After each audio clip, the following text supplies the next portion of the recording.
ಓಂ ಶಾಂತಿ. ಇಂದಿನ ದಿನಾಂಕ 17/2/2026. ಪ್ರಾರ್ಥ ಮುರಳಿ ಬಾಪ್ತಾದ ಮಧುಬನ. ಮಧುರ ಮಕ್ಕಳೇ, ನೀವೀಗ ಅಮರ ಲೋಕವನ್ನು ಸ್ಥಾಪನೆ ಮಾಡಲು ನಿಮಿತ್ತರಾಗಿದ್ದೀರಿ. ಅಲ್ಲಿ ಯಾವುದೇ ದುಃಖ ಹಾಗೂ ಪಾಪವಿರುವುದಿಲ್ಲ. ಅದು ನಿರ್ವಿಕಾರಿ ಪ್ರಪಂಚವಾಗಿದೆ. ಪ್ರಶ್ನೆ: ಈಶ್ವರೀಯ ಕುಟುಂಬದ ಅದ್ಭುತ ಯೋಜನೆ ಯಾವುದಾಗಿದೆ? ಉತ್ತರ: ಈಶ್ವರೀಯ ಕುಟುಂಬದ ಯೋಜನೆಯಾಗಿದೆ ಫ್ಯಾಮಿಲಿ ಪ್ಲಾನಿಂಗ್ ಮಾಡುವುದು. ಒಂದು ಸದ್ಧರ್ಮದ ಸ್ಥಾಪನೆ ಮಾಡಿ ಅನೇಕ ಧರ್ಮಗಳ ವಿನಾಶ ಮಾಡುವುದು. ಮನುಷ್ಯರ ಜನಸಂಖ್ಯಾ ನಿಯಂತ್ರಣ ಮಾಡಲು ಯೋಜನೆಗಳನ್ನು ಮಾಡುತ್ತಾರೆ. ತಂದೆಯು ತಿಳಿಸುತ್ತಾರೆ, ಅವರ ಯೋಜನೆಗಳು ಮಾಡುತ್ತಾರೆ. ತಂದೆಯು ತಿಳಿಸುತ್ತಾರೆ, ಅವರ ಯೋಜನೆಗಳು ನಡೆಯುವುದಿಲ್ಲ. ನಾನೇ ಹೊಸ ಪ್ರಪಂಚದ ಸ್ಥಾಪನೆ ಮಾಡುತ್ತೇನೆ. ಆಗ ಉಳಿದೆಲ್ಲ ಆತ್ಮರು ಮೇಲೆ ಮನೆಗೆ ಹೊರಟು ಹೋಗುವರು. ನಂತರ ಕೆಲವು ಆತ್ಮಗಳೇ ಇರುತ್ತಾರೆ. ಓಂ ಶಾಂತಿ. ಇದು ಮನೆಯೂ ಆಗಿದೆ, ವಿಶ್ವವಿದ್ಯಾಲಯವೂ ಆಗಿದೆ, ಸಂಸ್ಥೆಯೂ ಆಗಿದೆ. ನೀವು ಮಕ್ಕಳಿಗೆ ತಿಳಿದಿದೆ, ಇವರು ಶಿವ ತಂದೆಯಾಗಿದ್ದಾರೆ. ಆತ್ಮಗಳು ಸಾಲಿಗ್ರಾಮಗಳಾಗಿದ್ದೀರಿ. ಯಾರಿಗೆ ಈ ಶರೀರವಿದೆ, ನನ್ನ ಆತ್ಮವೆಂದು ಶರೀರವು ಹೇಳುವುದಿಲ್ಲ, ನನ್ನ ಶರೀರವೆಂದು ಆತ್ಮವು ಹೇಳುತ್ತದೆ. ಆತ್ಮ ಅವಿನಾಶಿ, ಶರೀರ ವಿನಾಶಿಯಾಗಿದೆ. ನೀವೀಗ ಆತ್ಮವನ್ನು ತಿಳಿದುಕೊಂಡಿದ್ದೀರಿ. ನಮ್ಮ ತಂದೆಯು ಶಿವನಾಗಿದ್ದಾರೆ, ಅವರು ಪರಮಪಿತನಾಗಿದ್ದಾರೆ. ಆತ್ಮಕ್ಕೆ ಗೊತ್ತಿದೆ, ಅವರು ನಮ್ಮ ಪಾರಲೌಕಿಕ ತಂದೆಯಾಗಿದ್ದಾರೆ, ಪರಮ ಶಿಕ್ಷಕ, ಪರಮ ಸದ್ಗುರುವೂ ಆಗಿದ್ದಾರೆ. ಭಕ್ತಿ ಮಾರ್ಗದಲ್ಲಿಯೂ ಓ ಗಾಡ್ ಫಾದರ್ ಎಂದು ಕರೆಯುತ್ತಾರೆ. ಶರೀರ ಬಿಡುವ ಸಮಯದಲ್ಲಿಯೂ ಏ ಭಗವಂತ, ಏ ಈಶ್ವರ ಎಂದು ಹೇಳುತ್ತಾರೆ, ಕರೆಯುತ್ತಾರಲ್ಲವೇ? ಆದರೆ ಯಾರ ಬುದ್ಧಿಯಲ್ಲಿಯೂ ಯಥಾರ್ಥ ರೀತಿಯಿಂದ ಕುಳಿತುಕೊಳ್ಳುವುದಿಲ್ಲ. ತಂದೆಯಂತೂ ಎಲ್ಲ ಆತ್ಮರಿಗೂ ಒಬ್ಬರೇ ಆದರು. ಮತ್ತೆ ಏ ಪತಿತ ಪಾವನ ಎಂದು ಹೇಳಲಾಗುತ್ತದೆ. ಅಂದ ಮೇಲೆ ಅವರು ಗುರುವೂ ಆದರು. ದುಃಖದಿಂದ ನಮ್ಮನ್ನು ಮುಕ್ತ ಮಾಡಿ ಶಾಂತಿಧಾಮಕ್ಕೆ ಕರೆದುಕೊಂಡು ಹೋಗಿ ಎಂದು ಹೇಳುತ್ತಾರೆ. ಅಂದ ಮೇಲೆ ತಂದೆಯೂ ಆದರು ಮತ್ತು ಪತಿತ ಪಾವನ ಸದ್ಗುರುವೂ ಆದರು. ಸೃಷ್ಟಿಯು ಹೇಗೆ ಸುತ್ತುತ್ತದೆ, ಮನುಷ್ಯರು ಹೇಗೆ 84 ಜನ್ಮಗಳನ್ನು ತೆಗೆದುಕೊಳ್ಳುತ್ತಾರೆ ಎಂದು ಬೇಅದ್ದಿನ ಚರಿತ್ರೆ ಭೂಗೋಳವನ್ನು ತಿಳಿಸುತ್ತಾರೆ. ಆದ್ದರಿಂದ ಪರಮ ಶಿಕ್ಷಕನೂ ಆದರು. ಅಜ್ಞಾನ ಕಾಲದಲ್ಲಿ ತಂದೆಯೇ ಬೇರೆ, ಶಿಕ್ಷಕನೇ ಬೇರೆ, ಗುರುವೇ ಬೇರೆ ಇರುತ್ತಾರೆ. ಈ ಬೇಅದ್ದಿನ ತಂದೆ, ಶಿಕ್ಷಕ, ಗುರು ಒಬ್ಬರೇ ಆಗಿದ್ದಾರೆ. ಎಷ್ಟೊಂದು ಅಂತರವಾಯಿತಲ್ಲವೇ? ಬೇಅದ್ದಿನ ತಂದೆಯು ಮಕ್ಕಳಿಗೆ ಬೇಅದ್ದಿನ ಆಸ್ತಿಯನ್ನು ಕೊಡುತ್ತಾರೆ. ಲೌಕಿಕ ತಂದೆಯೂ ಸಹ ಅದ್ದಿನ ಆಸ್ತಿಯನ್ನು ಕೊಡುತ್ತಾರೆ. ಆ ವಿದ್ಯೆಯು ಅದ್ದಿನದ್ದಾಗಿದೆ. ವಿಶ್ವದ ಚರಿತ್ರೆ ಭೂಗೋಳವನ್ನು ಯಾರೂ ತಿಳಿದುಕೊಂಡಿಲ್ಲ. ಲಕ್ಷ್ಮೀ ನಾರಾಯಣರು ರಾಜ್ಯವನ್ನು ಹೇಗೆ ಪಡೆದರು? ಅವರ ರಾಜ್ಯವು ಎಷ್ಟು ಸಮಯ ಹಿಡಿಸಿತು? ಮತ್ತೆ ತ್ರೇತಾದ ರಾಮ ಸೀತೆಯು ಎಷ್ಟು ಸಮಯ ರಾಜ್ಯ ಮಾಡಿದರು? ಏನನ್ನೂ ತಿಳಿದುಕೊಂಡಿಲ್ಲ. ಈಗ ನೀವು ಮಕ್ಕಳು ತಿಳಿದುಕೊಂಡಿದ್ದೀರಿ. ಬೇಅದ್ದಿನ ತಂದೆಯು ನಮಗೆ ಓದಿಸಲು ಬಂದಿದ್ದಾರೆ. ತಂದೆಯು ಸದ್ಗತಿಯ ಮಾರ್ಗವನ್ನು ತಿಳಿಸುತ್ತಾರೆ. ನೀವು 84 ಜನ್ಮಗಳನ್ನು ತೆಗೆದುಕೊಳ್ಳುತ್ತಾ ಪತಿತರಾಗುತ್ತೀರಿ. ಈಗ ಪಾವನರಾಗಬೇಕಾಗಿದೆ. ಇದು ತಮೋಪ್ರಧಾನ ಪ್ರಪಂಚವಾಗಿದೆ. ಸತೋ ರಜೋ ತಮೋದಲ್ಲಿ ಪ್ರತಿಯೊಂದು ವಸ್ತು ಬರುತ್ತದೆ. ಈ ಸೃಷ್ಟಿಗೂ ಆಯಸ್ಸು ಇದೆ. ಅದು ಹೊಸದರಿಂದ ಹಳೆಯದ್ದು, ಮತ್ತೆ ಹಳೆಯದರಿಂದ ಹೊಸದಾಗುತ್ತದೆ. ಇದನ್ನಂತೂ ಎಲ್ಲರೂ ತಿಳಿದುಕೊಂಡಿದ್ದಾರೆ. ಸತ್ಯಯುಗದಲ್ಲಿ ಭಾರತವೇ ಇತ್ತು. ಅಲ್ಲಿ ದೇವಿ ದೇವತೆಗಳ ರಾಜ್ಯವಿತ್ತು. ಒಳ್ಳೆಯದು. ಮತ್ತೇನಾಯಿತು? ಅವರು ಪುನರ್ಜನ್ಮವನ್ನು ತೆಗೆದುಕೊಂಡರು. ಸತೋ ಪ್ರಧಾನರಿಂದ ಸತೋ ರಜೋ ತಮೋದಲ್ಲಿ ಬಂದಿದ್ದರು. ಇಷ್ಟಿಷ್ಟು ಜನ್ಮಗಳನ್ನು ತೆಗೆದುಕೊಂಡರು. ಭಾರತದಲ್ಲಿ 5,000 ವರ್ಷಗಳ ಮೊದಲು ಲಕ್ಷ್ಮೀ ನಾರಾಯಣರ ರಾಜ್ಯವಿದ್ದಾಗ ಅಲ್ಲಿ ಮನುಷ್ಯರ ಆಯಸ್ಸು ಅಂದಾಜು 125-150 ವರ್ಷಗಳಿರುತ್ತದೆ. ಅದಕ್ಕೆ ಅಮರಲೋಕವೆಂದು ಹೇಳಲಾಗುತ್ತದೆ. ಅಕಾಲ ಮೃತ್ಯು ಎಂದೂ ಆಗುವುದಿಲ್ಲ. ಇದು ಮೃತ್ಯುಲೋಕವಾಗಿದೆ. ಅಮರಲೋಕದಲ್ಲಿ ಮನುಷ್ಯರು ಅಮರರಾಗಿರುತ್ತಾರೆ. ದೀರ್ಘಾಯಸ್ಸು ಇರುತ್ತದೆ. ಸತ್ಯಯುಗದಲ್ಲಿ ಪವಿತ್ರ ಗೃಹಸ್ಥ ಆಶ್ರಮವಾಗಿತ್ತು. ನಿರ್ವಿಕಾರಿ ಪ್ರಪಂಚವೆಂದು ಹೇಳಲಾಗುತ್ತದೆ. ಈಗ ವಿಕಾರಿ ಪ್ರಪಂಚವಾಗಿದೆ. ಈಗ ನೀವು ಮಕ್ಕಳು ತಿಳಿದುಕೊಂಡಿದ್ದೀರಿ. ನಾವು ಶಿವತಂದೆಯ ಸಂತಾನರಾಗಿದ್ದೇವೆ. ಆಸ್ತಿಯು ಶಿವತಂದೆಯಿಂದ ಸಿಗುತ್ತದೆ. ಇವರು ತಾತ, ಅವರು ತಂದೆ. ತಾತನ ಆಸ್ತಿಯು ಸಿಗುತ್ತದೆ. ತಾತನ ಆಸ್ತಿಯ ಮೇಲೆ ಎಲ್ಲರಿಗೆ ಅಧಿಕಾರವಿರುತ್ತದೆ. ಬ್ರಹ್ಮರವರಿಗೆ ಪ್ರಜಾಪಿತನೆಂದು ಹೇಳಲಾಗುತ್ತದೆ. ಆಡಮ್ ಬಿಬಿ ತಂದೆಯು ನಿರಾಕಾರ ಪರಮಪಿತನಾಗಿದ್ದಾರೆ. ಈ ಪ್ರಜಾಪಿತನು ಸಾಕಾರ ತಂದೆಯಾದರೂ ಇವರಿಗೆ ತಮ್ಮ ಶರೀರವಿದೆ. ಶಿವತಂದೆಗೆ ತಮ್ಮ ಶರೀರವಿಲ್ಲ ಅಂದಾಗ ನಿಮಗೆ ಶಿವತಂದೆಯಿಂದ ಬ್ರಹ್ಮರವರ ಮೂಲಕ ಆಸ್ತಿಯೂ ಸಿಗುತ್ತದೆ. ತಾತನ ಆಸ್ತಿಯು ತಂದೆಯ ಮೂಲಕ ಸಿಗುತ್ತದೆ ಎಲ್ಲವೇ. ಶಿವತಂದೆಯಿಂದಲೂ ಬ್ರಹ್ಮರವರ ಮೂಲಕ ನೀವು ಮನುಷ್ಯರಿಂದ ದೇವತೆಗಳಾಗುತ್ತಿದ್ದೀರಿ. ಮನುಷ್ಯರಿಂದ ದೇವತೆಗಳನ್ನಾಗಿ ಮಾಡಿದ್ದರು. ಯಾರು ಮಾಡಿದ್ದರು? ಭಗವಂತ ಗ್ರಂಥದಲ್ಲಿ ಮಹಿಮೆ ಮಾಡುತ್ತಾರಲ್ಲವೇ? ಬಹಳಷ್ಟು ಮಹಿಮೆ ಇದೆ. ಹೇಗೆ ಅಲೀಫನನ್ನು ನೆನಪು ಮಾಡಿದರೆ ಬಾದಶಾಹಿ ನಿಮ್ಮದಾಗುವುದೆಂದು ತಂದೆಯು ಹೇಳುತ್ತಾರೆ. ಅದೇ ರೀತಿ ಗುರುನಾನಕರು ಹೇಳುತ್ತಾರೆ, ಸಾಹೇಬನನ್ನು ಜಪಿಸಿದರೆ ಸುಖ ಸಿಗುವುದು. ಆ ನಿರಾಕಾರ ಅಕಾಲ ಮೂರ್ತಿ ತಂದೆಯದೇ ಮಹಿಮೆ ಆಡುತ್ತಾರೆ. ತಂದೆಯು ತಿಳಿಸುತ್ತಾರೆ, ನನ್ನನ್ನು ನೆನಪು ಮಾಡಿದರೆ ಸುಖ ಸಿಗುವುದು. ಈಗ ತಂದೆಯನ್ನೇ ನೆನಪು ಮಾಡುತ್ತೀರಿ. ಯುದ್ಧವು ಮುಕ್ತಾಯವಾದ ಮೇಲೆ ಲಕ್ಷ್ಮೀನಾರಾಯಣರ ರಾಜ್ಯದಲ್ಲಿ ಒಂದೇ ಧರ್ಮವಿರುವುದು.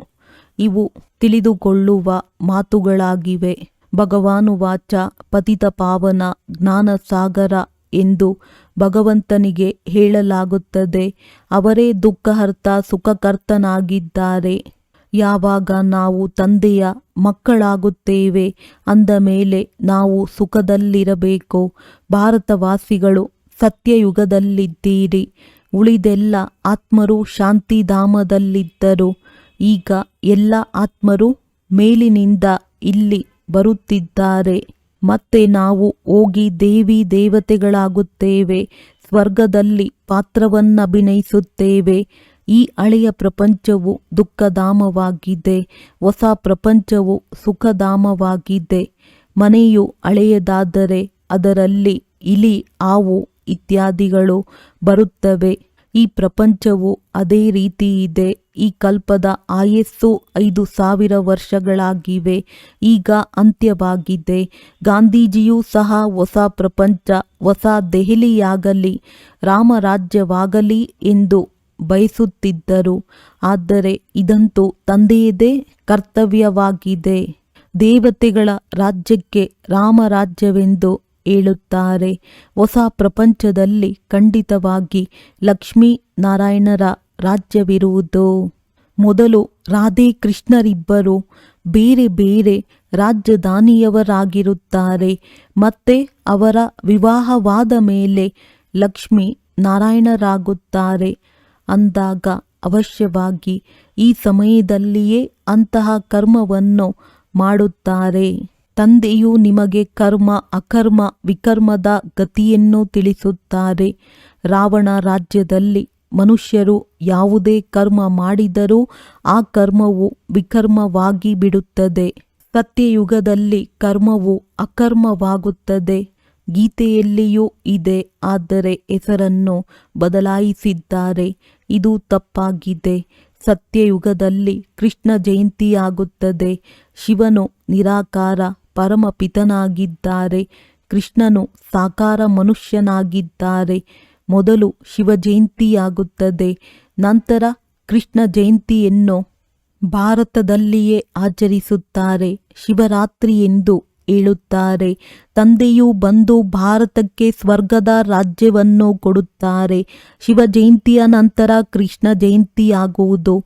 ಅದರ ಮಧ್ಯದಲ್ಲಿ ರಕ್ಷಾಬಂಧನವಾಗುತ್ತದೆ, ಏಕೆಂದರೆ ಪವಿತ್ರತೆಯು ಬೇಕಾಗಿದೆ. ಹಳೆಯ ಪ್ರಪಂಚದ ವಿನಾಶವೂ ಆಗಬೇಕು. ನಂತರ ಯುದ್ಧವಾದಾಗ ಎಲ್ಲರೂ ಸಮಾಪ್ತಿಯಾಗುತ್ತಾರೆ. ನೀವು ಹೋಗಿ ಹೊಸ ಪ್ರಪಂಚದಲ್ಲಿ ರಾಜ್ಯ ಮಾಡುತ್ತೀರಿ. ನೀವು ಈ ಹಳೆಯ ಪ್ರಪಂಚ ಮೃತ್ಯುಲೋಕಕ್ಕಾಗಿ ಓದುವುದಿಲ್ಲ. ನಿಮ್ಮ ವಿದ್ಯೆಯು ಹೊಸ ಪ್ರಪಂಚ ಅಮರಲೋಕಕ್ಕಾಗಿ ಇದೆ. ಇಂತಹ ಯಾವುದೇ ಕಾಲೇಜು ಇರುವುದಿಲ್ಲ.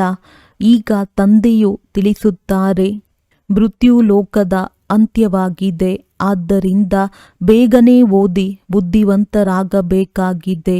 ಇವರು ತಂದೆಯೂ ಆಗಿದ್ದಾರೆ, ಪತಿತ ಪಾವನನೂ ಆಗಿದ್ದಾರೆ, ಓದಿಸುತ್ತಾರೆ. ಆದ್ದರಿಂದ ಇದು ಈಶ್ವರೀಯ ವಿಶ್ವವಿದ್ಯಾಲಯವಾಗಿದೆ. ಭಗವಾನುವಾಚ ಆಗಿದೆಯಲ್ಲವೇ? ಶ್ರೀಕೃಷ್ಣನು ಸತ್ಯಯುಗದ ರಾಜಕುಮಾರನಾಗಿದ್ದಾನೆ. ಕೃಷ್ಣನೂ ಸಹ ಶಿವ ತಂದೆಯಿಂದ ಆಸ್ತಿಯನ್ನು ತೆಗೆದುಕೊಳ್ಳುತ್ತಾನೆ. ಈ ಸಮಯದಲ್ಲಿ ಎಲ್ಲರೂ ಭವಿಷ್ಯಕ್ಕಾಗಿ ಆಸ್ತಿಯನ್ನು ತೆಗೆದುಕೊಳ್ಳುತ್ತಿದ್ದೀರಿ. ಮತ್ತೆ ಯಾರೆಷ್ಟು ಓದುವರೋ ಅಷ್ಟು ಆಸ್ತಿಯು ಸಿಗುವುದು. ಓದದಿದ್ದರೆ ಪದವಿಯು ಕಡಿಮೆಯಾಗಿ ಬಿಡುತ್ತದೆ. ಬಲೆ ಎಲ್ಲಿಯಾದರೂ ಇರಿ, ಓದುತ್ತಾ ಇರಿ. ಮುರುಳಿಯಂತೂ ವಿದೇಶಕ್ಕೂ ಹೋಗುತ್ತದೆ. ತಂದೆಯು ನಿತ್ಯವೂ ಸಾವಧಾನವನ್ನು ಕೊಡುತ್ತಿರುತ್ತಾರೆ. ಮಕ್ಕಳೇ, ತಂದೆಯನ್ನು ನೆನಪು ಮಾಡಿ, ಇದರಿಂದ ನಿಮ್ಮ ವಿಕರ್ಮಗಳು ವಿನಾಶವಾಗುತ್ತದೆ. ಆತ್ಮದಲ್ಲಿ ಯಾವ ತುಕ್ಕು ಹಿಡಿದಿದೆಯೋ ಅದು ಬಿಟ್ಟು ಹೋಗುವುದು. ಆತ್ಮವು 100% ಪವಿತ್ರವಾಗಬೇಕಾಗಿದೆ. ಈಗಂತೂ ಅಪವಿತ್ರವಾಗಿದೆ. ಭಕ್ತಿಯನ್ನಂತೂ ಮನುಷ್ಯರು ಬಹಳ ಮಾಡುತ್ತಾರೆ. ತೀರ್ಥಯಾತ್ರೆಗಳಿಗೆ, ಮೇಳಗಳಿಗೆ ಲಕ್ಷಾಂತರ ಮನುಷ್ಯರು ಹೋಗುತ್ತಾರೆ. ಇದಂತೂ ಜನ್ಮ ಜನ್ಮಾಂತರದಿಂದ ನಡೆದು ಬರುತ್ತಿದೆ. ಎಷ್ಟೊಂದು ಮಂದಿರಗಳನ್ನು ಕಟ್ಟಿಸುತ್ತಾರೆ, ಪರಿಶ್ರಮ ಪಡುತ್ತಾರೆ. ಆದರೂ ಸಹ ಏಣಿಯನ್ನು ಕೆಳಗಿಳಿಯುತ್ತಾ ಬರುತ್ತಾರೆ. ನೀವೀಗ ತಿಳಿದುಕೊಂಡಿದ್ದೀರಿ, ನಾವು ಏರುವ ಕಲೆಯಿಂದ ಸುಖಧಾಮದಲ್ಲಿ ಹೋಗುತ್ತೇವೆ. ಮತ್ತೆ ನಾವು ಇಳಿಯಬೇಕಾಗಿದೆ. ಕಲೆಗಳು ಕಡಿಮೆಯಾಗುತ್ತಾ ಹೋಗುತ್ತವೆ. ಹೊಸ ಮನೆಯನ್ನು ಕಟ್ಟಿ 10 ವರ್ಷಗಳ ನಂತರ ಅದರ ಸೌಂದರ್ಯವು ಖಂಡಿತ ಕಡಿಮೆಯಾಗಿ ಬಿಡುವುದು. ನೀವು ಹೊಸ ಪ್ರಪಂಚ ಸತ್ಯಯುಗದಲ್ಲಿದ್ದೀರಿ. 1250 ವರ್ಷಗಳ ನಂತರ ರಾಮರಾಜ್ಯವು ಆರಂಭವಾಯಿತು. ಈಗಂತೂ ಸಂಪೂರ್ಣ ತಮೋಪ್ರಧಾನರಾಗಿದ್ದೀರಿ. ಎಷ್ಟೊಂದು ಜನಸಂಖ್ಯೆಯಾಗಿ ಬಿಟ್ಟಿದೆ. ಪ್ರಪಂಚವು ಹಳೆಯದಾಗಿದೆ. ಅವರಂತೂ ಫ್ಯಾಮಿಲಿ ಪ್ಲಾನಿಂಗ್ನ ಯೋಜನೆ ಮಾಡುತ್ತಿರುತ್ತಾರೆ.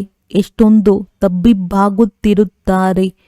ನಾವು ಬರೆಯುತ್ತೇವೆ, ಇದು ಪರಮಾತ್ಮನ ಕರ್ತವ್ಯವೇ ಆಗಿದೆ. ಸತ್ಯಯುಗದಲ್ಲಿ ಕೇವಲ 9-10 ಲಕ್ಷ ಮಂದಿಯೇ ಇರುತ್ತಾರೆ. ಉಳಿದೆಲ್ಲರೂ ತಮ್ಮ ಮಧುರ ಮನೆಗೆ ಹೊರಟು ಹೋಗುತ್ತಾರೆ. ಇದು ಈಶ್ವರನ ಫ್ಯಾಮಿಲಿ ಪ್ಲಾನಿಂಗ್ ಆಗಿದೆ. ಒಂದು ಧರ್ಮದ ಸ್ಥಾಪನೆ, ಉಳಿದೆಲ್ಲ ಧರ್ಮಗಳ ವಿನಾಶ. ತಂದೆಯು ತಮ್ಮ ಈ ಕರ್ತವ್ಯವನ್ನು ಮಾಡುತ್ತಿದ್ದಾರೆ. ಆ ಮನುಷ್ಯರು ಹೇಳುತ್ತಾರೆ, ಬಲೆ ವಿಕಾರದಲ್ಲಿ ಹೋಗಿ, ಆದರೆ ಮಕ್ಕಳಾಗಬಾರದು. ಹೀಗೆ ಮಾಡುತ್ತಾ ಮಾಡುತ್ತಾ ಏನೂ ಆಗುವುದಿಲ್ಲ. ಈ ಯೋಜನೆಯು ಬೇಹದ್ದಿನ ತಂದೆಯ ಕೈಯಲ್ಲಿದೆ. ತಂದೆಯು ತಿಳಿಸುತ್ತಾರೆ, ನಾನೇ ದುಃಖಧಾಮದಿಂದ ಸುಖಧಾಮವನ್ನಾಗಿ ಮಾಡಲು ಬಂದಿದ್ದೇನೆ. ಪ್ರತಿ 5000 ವರ್ಷಗಳ ನಂತರ ನಾನು ಬರುತ್ತೇನೆ. ಕಲಿಯುಗದ ಅಂತ್ಯ ಮತ್ತು ಸತ್ಯಯುಗದ ಆದಿಯಲ್ಲಿ ಈಗ ಇದು ಸಂಗಮವಾಗಿದೆ. ಈಗ ಪತಿತ ಪ್ರಪಂಚದಿಂದ ಪಾವನ ಪ್ರಪಂಚವಾಗುತ್ತದೆ. ಹಳೆಯ ಪ್ರಪಂಚದ ವಿನಾಶ ಮತ್ತು ಹೊಸ ಪ್ರಪಂಚದ ಸ್ಥಾಪನೆ ಇದು ತಂದೆಯದ್ದೇ ಕರ್ತವ್ಯವಾಗಿದೆ. ಸತ್ಯಯುಗದಲ್ಲಿ ಒಂದೇ ಧರ್ಮವಿತ್ತು. ಈ ಲಕ್ಷ್ಮೀ ನಾರಾಯಣರು ವಿಶ್ವದ ಮಾಲೀಕರು, ಮಹಾರಾಜ ಮಹಾರಾಣಿಯಾಗಿದ್ದರು. ಇದನ್ನು ನೀವು ತಿಳಿದುಕೊಂಡಿದ್ದೀರಿ. ಈ ಮಾಲೆಯು ಯಾರಿಂದ ಮಾಡಲ್ಪಟ್ಟಿದೆ? ಮಾಲೆಯಲ್ಲಿ ಹೂವು ಶಿವತಂದೆಯಾಗಿದ್ದಾರೆ.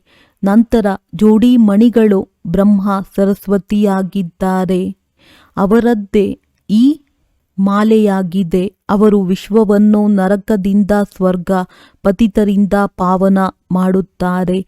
ಯಾರು ಸರ್ವಿಸ್ ಮಾಡಿ ಹೋಗುತ್ತಾರೆಯೋ ಅವರದ್ದೇ ನೆನಪಿರುತ್ತದೆ. ಆದ್ದರಿಂದ ತಂದೆಯು ತಿಳಿಸುತ್ತಾರೆ, ಇವರು ಸತ್ಯಯುಗದಲ್ಲಿ ಪವಿತ್ರರಾಗಿದ್ದರಲ್ಲವೇ?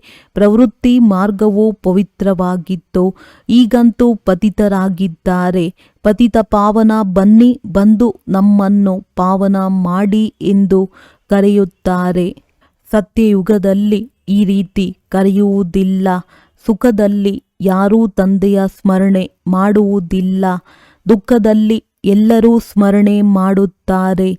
ತಂದೆಯು ಮುಕ್ತಿದಾತ, ದಯಾಹೃದಯಿ, ಆನಂದ ಸಾಗರನಾಗಿದ್ದಾರೆ. ಬಂದು ಎಲ್ಲರಿಗೂ ಮುಕ್ತಿ, ಜೀವನ್ಮುಕ್ತಿಯನ್ನು ಕೊಡುತ್ತಾರೆ. ಬಂದು ನಮ್ಮನ್ನು ಮಧುರ ಮನೆಗೆ ಕರೆದುಕೊಂಡು ಹೋಗಿ ಎಂದು ಅವರನ್ನೇ ಕರೆಯುತ್ತಾರೆ. ಈಗ ಸುಖವಿಲ್ಲ. ಇದು ಪ್ರಜೆಗಳ ಮೇಲೆ ಪ್ರಜೆಗಳ ರಾಜ್ಯವಾಗಿದೆ. ಸತ್ಯಯುಗದಲ್ಲಂತೂ ರಾಜ ರಾಣಿ ಪ್ರಜೆಗಳಿರುತ್ತಾರೆ. ತಂದೆಯು ತಿಳಿಸುತ್ತಾರೆ, ನೀವು ಹೇಗೆ ವಿಶ್ವದ ಮಾಲೀಕರಾಗುತ್ತೀರಿ? ಅಲ್ಲಿ ನಿಮ್ಮ ಬಳಿ ಅಪಾರ ಲೆಕ್ಕವಿಲ್ಲದಷ್ಟು ಹಣವಿರುತ್ತದೆ. ಚಿನ್ನದ ಇಟ್ಟಿಗೆಗಳಿಂದ ಮನೆ ಕಟ್ಟುತ್ತಾರೆ. ಯಂತ್ರದಿಂದ ಚಿನ್ನದ ಇಟ್ಟಿಗೆಗಳು ತಯಾರಾಗುತ್ತವೆ. ಮತ್ತೆ ಅವುಗಳಲ್ಲಿಯೂ ವಜ್ರರತ್ನಗಳನ್ನು ಜೋಡಿಸುತ್ತಾರೆ. ದ್ವಾಪರದಲ್ಲಿಯೂ ಎಷ್ಟೊಂದು ವಜ್ರಗಳಿತ್ತು. ಲೂಟಿ ಮಾಡಿಕೊಂಡು ಹೋದರು. ಈಗಂತೂ ಚಿನ್ನವೇ ಕಾಣಿಸುತ್ತಿಲ್ಲ. ಇದು ಸಹ ಡ್ರಾಮಾದಲ್ಲಿ ನಿಗದಿಯಾಗಿದೆ. ತಂದೆಯು ತಿಳಿಸುತ್ತಾರೆ, ನಾನು ಪ್ರತಿ 5000 ವರ್ಷಗಳ ನಂತರ ಬರುತ್ತೇನೆ. ಹಳೆಯ ಪ್ರಪಂಚದ ವಿನಾಶಕ್ಕಾಗಿ ಈ ಅಣುಬಾಂಬುಗಳು ತಯಾರಾಗಿವೆ. ಇದು ವಿಜ್ಞಾನವಾಗಿದೆ. ಬುದ್ಧಿಶಕ್ತಿಯಿಂದ ಇಂತಿಂಥ ವಸ್ತುಗಳನ್ನು ತಯಾರು ಮಾಡಿದ್ದಾರೆ. ಯಾವುದರಿಂದ ತಮ್ಮದೇ ಕುಲದ ವಿನಾಶ ಮಾಡಿಕೊಳ್ಳುತ್ತಾರೆ. ಇವನ್ನು ಕೇವಲ ಇಟ್ಟುಕೊಳ್ಳುವುದಕ್ಕಾಗಿ ತಯಾರಿಸುವುದಿಲ್ಲ. ಇದು ರಿಹರ್ಸಲ್ಸ್ ಆಗುತ್ತಿರುತ್ತದೆ. ಎಲ್ಲಿಯವರೆಗೆ ರಾಜಧಾನಿಯು ಸ್ಥಾಪನೆಯಾಗುವುದಿಲ್ಲವೋ ಅಲ್ಲಿಯವರೆಗೆ ಯುದ್ಧಗಳಾಗುವುದಿಲ್ಲ. ತಯಾರಿಗಳಂತೂ ನಡೆಯುತ್ತಿವೆ. ಅದರ ಜೊತೆಗೆ ಪ್ರಾಕೃತಿಕ ವಿಕೋಪಗಳು ಆಗುವವು. ಇಷ್ಟೆಲ್ಲ ಜನಸಂಖ್ಯೆ ಇರುವುದಿಲ್ಲ. ಈಗ ಮಕ್ಕಳು ಈ ಹಳೆಯ ಪ್ರಪಂಚವನ್ನು ಮರೆತು ಬಿಡಬೇಕಾಗಿದೆ. ಮಧುರ ಮನೆ, ಸ್ವರ್ಗದ ರಾಜ್ಯಭಾಗ್ಯವನ್ನು ನೆನಪು ಮಾಡಬೇಕಾಗಿದೆ. ಹೇಗೆ ಹೊಸ ಮನೆಯನ್ನು ಕಟ್ಟಿಸಿದ್ದಾಗ ಬುದ್ಧಿಯಲ್ಲಿ ಹೊಸ ಮನೆಯೇ ನೆನಪಿರುತ್ತದೆ ಎಲ್ಲವೇ? ಈಗಲೂ ಹೊಸ ಪ್ರಪಂಚದ ಸ್ಥಾಪನೆಯಾಗುತ್ತದೆ. ತಂದೆಯು ಸರ್ವರ ಸದ್ಗತಿದಾತನಾಗಿದ್ದಾರೆ. ಆತ್ಮರೆಲ್ಲರೂ ಹೊರಟು ಹೋಗುವರು. ಬಾಕಿ ಶರೀರಗಳು ಇಲ್ಲಿ ಸಮಾಪ್ತಿಯಾಗುತ್ತವೆ. ಆತ್ಮವು ತಂದೆಯ ನೆನಪಿನಿಂದ ಪವಿತ್ರವಾಗುತ್ತದೆ. ಪವಿತ್ರರು ಖಂಡಿತವಾಗಿಯೂ ಆಗಬೇಕಾಗಿದೆ. ದೇವತೆಗಳು ಪವಿತ್ರರಲ್ಲವೇ? ಅವರ ಮುಂದೆ ಎಂದೂ ಬೀಡಿ, ತಂಬಾಕು ಇತ್ಯಾದಿಗಳನ್ನು ಇಡುವುದಿಲ್ಲ. ಅವರು ವೈಷ್ಣವರಾಗಿದ್ದಾರೆ. ವಿಷ್ಣುಪುರಿ ಎಂದು ಹೇಳಲಾಗುತ್ತದೆ. ಅದು ನಿರ್ವಿಕಾರಿ ಪ್ರಪಂಚವಾಗಿದೆ. ಇದು ವಿಕಾರಿ ಪ್ರಪಂಚವಾಗಿದೆ. ಈಗ ನಿರ್ವಿಕಾರಿ ಪ್ರಪಂಚದಲ್ಲಿ ಹೋಗಬೇಕಾಗಿದೆ. ಇನ್ನು ಸ್ವಲ್ಪವೇ ಸಮಯವಿದೆ. ಇದನ್ನಂತೂ ಅವರು ಸ್ವಯಂ ತಿಳಿದುಕೊಳ್ಳುತ್ತಾರೆ. ಅಣುಬಾಂಬುಗಳಿಂದ ಎಲ್ಲರೂ ಸಮಾಪ್ತಿಯಾಗುತ್ತಾರೆ ಎಂದು. ಯುದ್ಧವಂತೂ ನಡೆಯಲೇಬೇಕಾಗಿದೆ. ನಮಗೆ ಯಾರೋ ಪ್ರೇರಣೆ ಕೊಡುವವರಿದ್ದಾರೆ. ಅದರಿಂದ ನಾವು ತಯಾರಿಸುತ್ತಿದ್ದೇವೆಂದು ಹೇಳುತ್ತಾರೆ.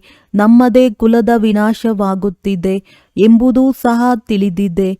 ಆದರೆ ಅವನ್ನು ತಯಾರಿಸದೇ ಇರಲು ಸಾಧ್ಯವಿಲ್ಲ. ಶಂಕರನ ಮೂಲಕ ವಿನಾಶ. ಇದು ಸಹ ಡ್ರಾಮಾದಲ್ಲಿ ನಿಗದಿಯಾಗಿದೆ. ವಿನಾಶವು ಸನ್ಮುಖದಲ್ಲಿ ನಿಂತಿದೆ. ಜ್ಞಾನ ಯಜ್ಞದಿಂದ ಈ ವಿನಾಶದ ಜ್ವಾಲೆಯು ಪ್ರಜ್ವಲಿತವಾಗಿದೆ. ನೀವೀಗ ಸ್ವರ್ಗದ ಮಾಲೀಕರಾಗುವುದಕ್ಕಾಗಿ ಓದುತ್ತಿದ್ದೀರಿ. ಈ ಹಳೆಯ ಪ್ರಪಂಚವು ಸಮಾಪ್ತಿಯಾಗಿ ಹೊಸದಾಗಿ ಬಿಡುವುದು. ಈ ಚಕ್ರವು ಸುತ್ತುತ್ತಿರುತ್ತದೆ. ಚರಿತ್ರೆಯ ಪುನರಾವರ್ತನೆ. ಮೊದಲು ಆದಿ ಸನಾತನ ದೇವಿ ದೇವತಾ ಧರ್ಮವಿತ್ತು. ನಂತರ ಚಂದ್ರವಂಶಿ ಕ್ಷತ್ರಿಯ ಧರ್ಮ. ಅವರ ನಂತರ ಇಸ್ಲಾಮಿ, ಬೌದ್ಧಿ ಮೊದಲಾದವರು ಬಂದರು. ಮತ್ತೆ ಅವಶ್ಯವಾಗಿ ಮೊದಲ ನಂಬರಿನವರೂ ಬರುವರು. ಮತ್ತೆಲ್ಲರೂ ವಿನಾಶವಾಗುವರು. ನೀವು ಮಕ್ಕಳಿಗೆ ಯಾರು ಓದಿಸುತ್ತಿದ್ದಾರೆ? ಆ ನಿರಾಕಾರ ಶಿವತಂದೆ. ಅವರೇ ಶಿಕ್ಷಕ ಸದ್ಗುರುವಾಗಿದ್ದಾರೆ.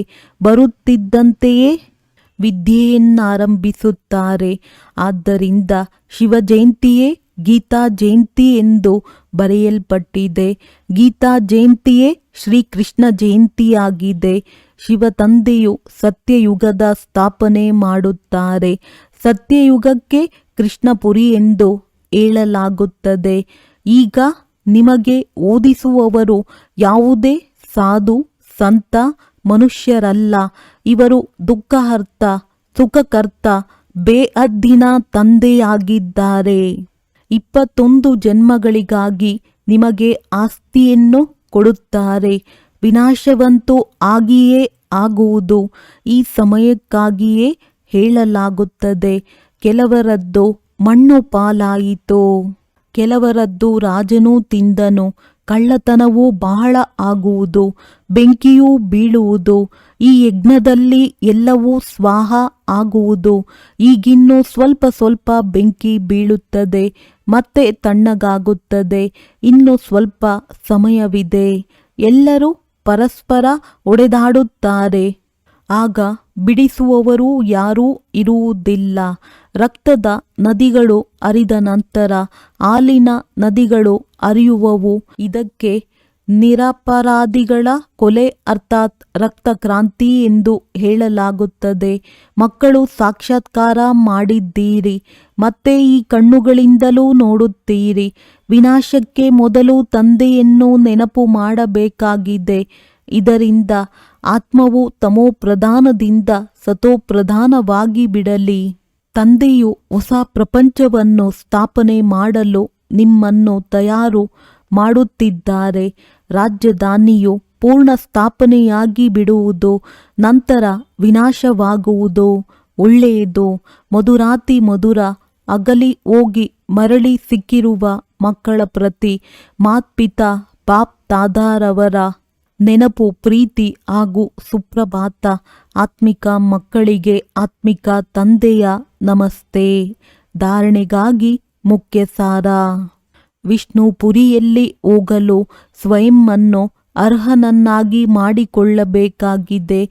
ಸಂಪೂರ್ಣ ಪಾವನರಾಗಬೇಕಾಗಿದೆ. ಅಶುದ್ಧ ಆಹಾರ ಪಾನೀಯಗಳನ್ನು ತ್ಯಾಗ ಮಾಡಬೇಕಾಗಿದೆ. ವಿನಾಶಕ್ಕೆ ಮೊದಲು ತಮ್ಮ ಸರ್ವಸ್ವವನ್ನು ಸಫಲ ಮಾಡಿಕೊಳ್ಳಬೇಕಾಗಿದೆ. ಬೇಗ ಬೇಗನೆ ಓದಿ ಬುದ್ಧಿವಂತರಾಗಬೇಕಾಗಿದೆ. ಯಾವುದೇ ವಿಕರ್ಮವಾಗದಿರಲಿ, ಇದರ ಮೇಲೆ ಗಮನವನ್ನಿಡಬೇಕಾಗಿದೆ. ವರದಾನ: ಪ್ರಾರ್ಥಿಸುವುದನ್ನು ನೆನಪಿನಲ್ಲಿ ಪರಿವರ್ತನೆ ಮಾಡುವಂತಹ ಸ್ವತಃ ಹಾಗೂ ನಿರಂತರ ಯೋಗಿ ಭವ. ಸಂಗಮಯುಗದ ವಿಶೇಷತೆಯಾಗಿದೆ.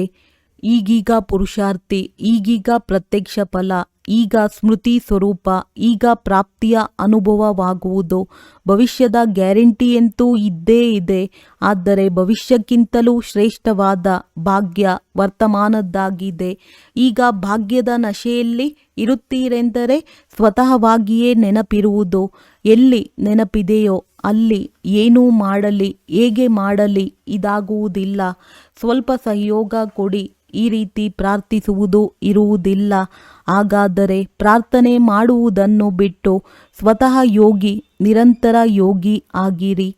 ಸ್ಲೋಗನ್: ಯಾರು ತಮ್ಮನ್ನು ಅತಿಥಿ ಎಂದು ತಿಳಿದುಕೊಂಡು ನಡೆಯುವರೋ ಅವರೇ ಮಹಾನ್ ಸ್ಥಿತಿಯ ಅನುಭವ ಮಾಡುವರು. ಅವ್ಯಕ್ತ ಸೂಚನೆ: ಏಕತೆ ಮತ್ತು ವಿಶ್ವಾಸದ ಗುಣಲಕ್ಷಣಗಳ ಮೂಲಕ ಸಫಲತಾ ಸಂಪನ್ನರಾಗಿರಿ. ಸಂಘಟನೆಯ ಬಲ, ಸ್ನೇಹದ ಬಲ, ಒಬ್ಬರಿನ್ನೊಬ್ಬರಿಗೆ ಸಹಯೋಗ ಕೊಡುವುದರ ಬಲ ಮತ್ತು ಸಹನಶೀಲತೆಯ ಬಲ ಜಮಾ ಮಾಡಿಕೊಳ್ಳಿರಿ. ಆಗ ಮಾಯೆ ಎಂದೂ ವಾರ್ ಮಾಡಲು ಸಾಧ್ಯವಿಲ್ಲ. ನಂತರ ಜೈಕಾರ ಘೋಷಣೆಯಾಗುವುದು.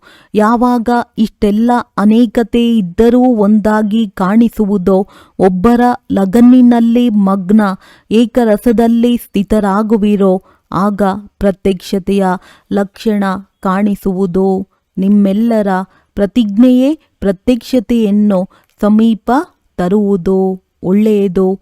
ಓಂ ಶಾಂತಿ.